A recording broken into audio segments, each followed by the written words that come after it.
Can my coral just sustain on just like themselves? I did up my Goni collection. This is like my favorite.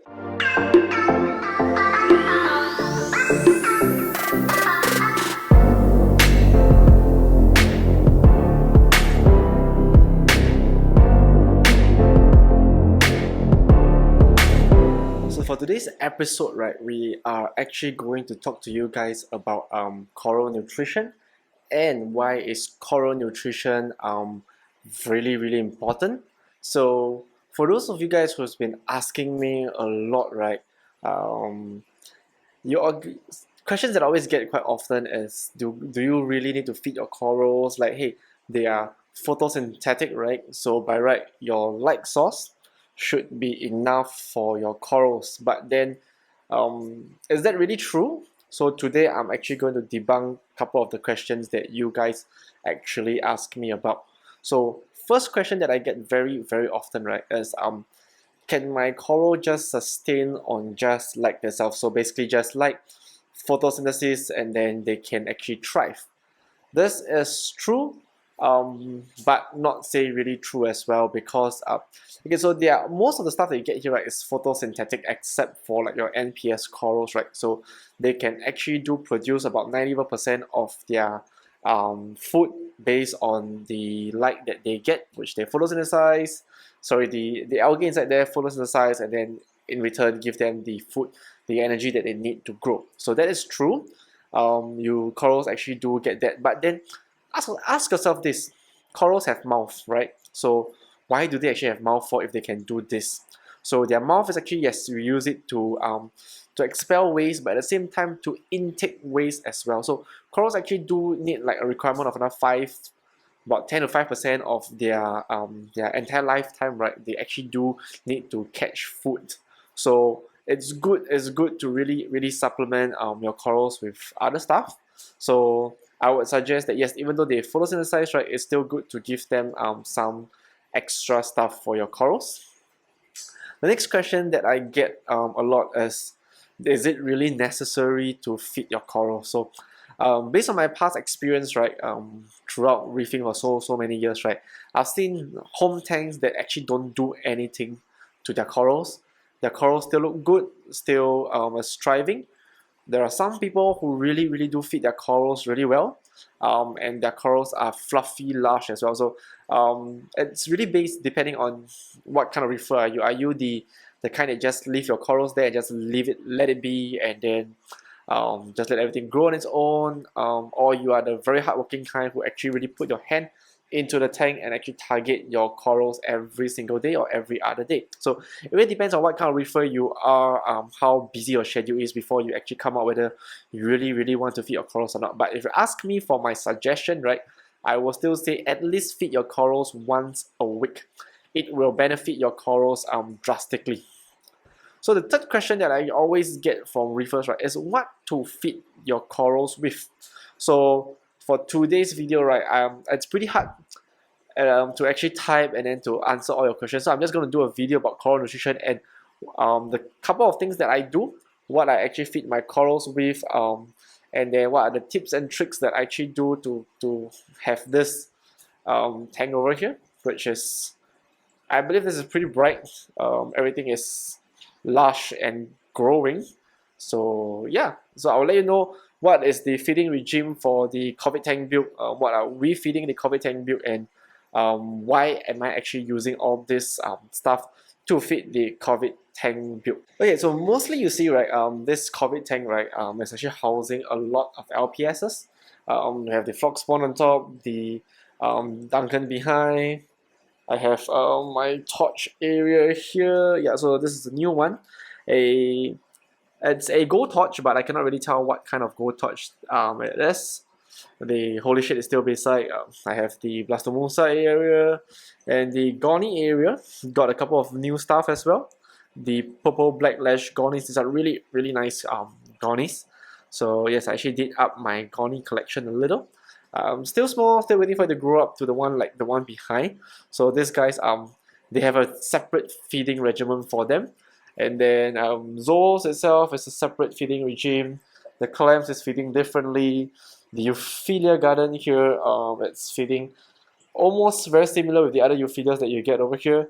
The elegance, really nice one to feed, and then the plate coral at the bottom there. So yeah, so my tank consists of mainly at least 80% of it is LPS, couple of softies over on this side, and that should be all. So a few things that I do. So let's talk about the daily stuff first.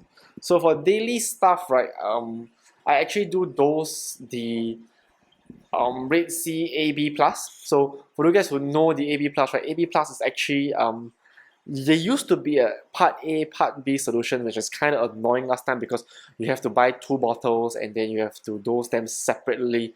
But Red Sea, being Red Sea, right, I believe they heard most of us and they actually changed it to like an AB plus solution. So much easier to dose right now. What I do is actually I just pour it into the Nero 5 area there and just let it spread through the entire tank. So like I usually mix that the AB plus with Reef Roids, so I'll just flood the tank with that, and then that is like the daily source of the stuff that I give. And then every week, right, or let's say every 3 days, right, I will actually put my hand in and target most of the stuff that you see over here. So what actually I use to target the corals with, right, I will show it to you guys instead. So just let me turn on the light. Yeah, it's kind of gonna put a filter first. So yeah, so over here, right, I actually do have quite a lot of different supplements. So we'll talk about this in the next video. We'll talk about this area here. So feeding wise, a couple of really interesting stuff. This and this. Okay, these two, they are pretty similar to Reef Roids, but then they actually do feed different animals. So like for this itself, I actually use this for my zoas and my goni. It's very small, fine powdered food, which usually I just dissolve this in water, and then it smells really good though. Like it smells legit. Like when you open it up, right, it really smells really good. So this is one thing that I highly recommend. If you don't really want to spend so much on all the other stuff, right, this is one product that I really recommend. Really good for the final, more sensitive stuff like goni. Gonis are very hard to feed. This will feed your goni very well. I use this for the goni, the zoas, the mushrooms. So I use the coral dust. Coral spring, pretty similar, but they are mainly more for your SPS, LPS. So I believe the ingredients are slightly different. The requirements is slightly different. This I use it for soft coral. This I use it for your hard corals. So I usually use this with the AB plus. I will use it for the LPS first just to trigger them to open up before I actually use this product. This is like my favorite. I always recommend this to anybody. If you are good, if you love your LPSs and you want your LPS to look fluffy, right, this is one product you really want to go for. This is really nice. It's like pellet form. I tried this on a lot of different euphyllias LPS before. Most of them will take this pretty easily, readily as well. Your euphyllias will like them.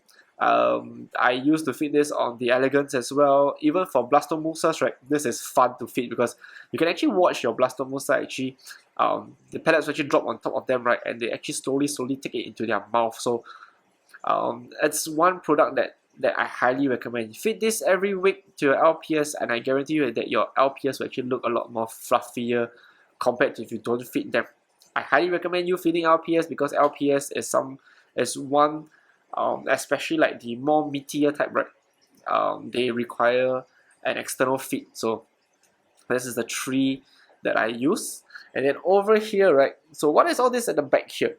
So you see I have 2 different brands of product, right? So the ABCD coral colors, this is actually more for your trace elements, your stuff like that. So especially for you guys, right? So if you don't know about why do you need to feed all this, right? So let me make it more simple for you guys to understand. So when you go out in a natural ocean, right, your seawater consists of a lot of different stuff inside.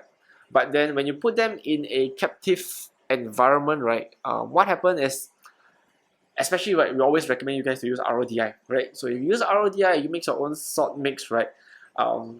Your parameters inside is so-called like you are controlling them because you actually, the water is man-made, technically speaking. The water is man-made, so you will lose out a lot of these natural supplements that your corals do need. Like for humans, right? You have your vitamins or your malnutrition deficiency where you don't eat enough of one thing. So you may look good, you may look fat, but you are actually still malnutrition. So same for corals as well. You do need to supplement them with all the different types. So when you do a closed system, right? Like most of you guys are closed system, you don't have access to like fresh natural seawater most of the time. You need to dose your tank with all these other supplements to actually provide them. This is something that I used to always say that it's like just throw money into the water and you don't see much of an effect. But um, if you really stick to all this religiously, right, you do actually see good results in them.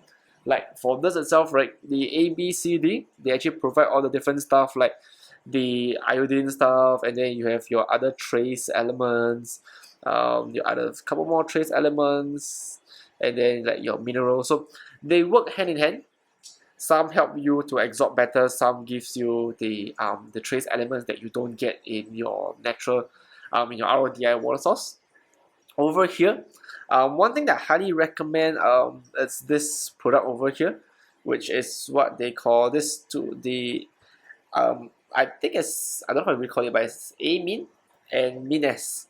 So this two is kind of like my favorite. I love the mines a lot because like this product here, right, actually helps you with it's solution based. They actually do like it works like your AB plus, but the content of this is richer. And then over here you have your I use this to supplement all of my amino acids with that. I don't know, is it a overkill or not, but both products, right, um, they kind of market it differently. So I usually use both, but then this I dose weekly. Every time after I do a water change, I will top the amount back up. I don't hook this up to my dosing because I like to do all these supplements manually because I can actually monitor my corals from that. This itself, usually I will do it like every week or every other week as well. But really like this product a lot. These two, the amino acids one and then the coral food one. And then the back here, right, this is like your organic trace element. So this tree is something very similar to this, but then if you asked me to choose, right, I would really say to use both. But if cost is an issue to you guys, right, mix and match a bit. Because this itself, right, you have to do A, B, C, D. So technically you're spending like 4 bottles pricing. This tree over here will cover everything that you need over there as well. So it really depends on pros and cons, which you find is better. Or like what I say, right, every tank is different. So how you want to work your tank, it may work for me, it may not work for you. So it really depends on you guys. But for coral nutrition wise, right, this is the couple of stuff that I actually do supplement for my feeding of the corals. And aside from this, right, what I actually do is I actually do feed my tank with wet food. So like mine says brine shrimp, a couple of all this stuff will go into the tank every other day as well. So yeah, so I believe this video should help you guys understand a bit more and why you need to feed your corals. I believe we have come to the end of today's video. So if you ask me, is it really necessary to spend all this extra money to feed your corals, right? So let me ask you something back. So like this is your favorite, I believe this is your favorite hobby of your collection, right? They are living animals as well. You want them to thrive well. You want them to grow well. So, and I believe most of your corals out there, right, is going to cost a lot more than your supplements.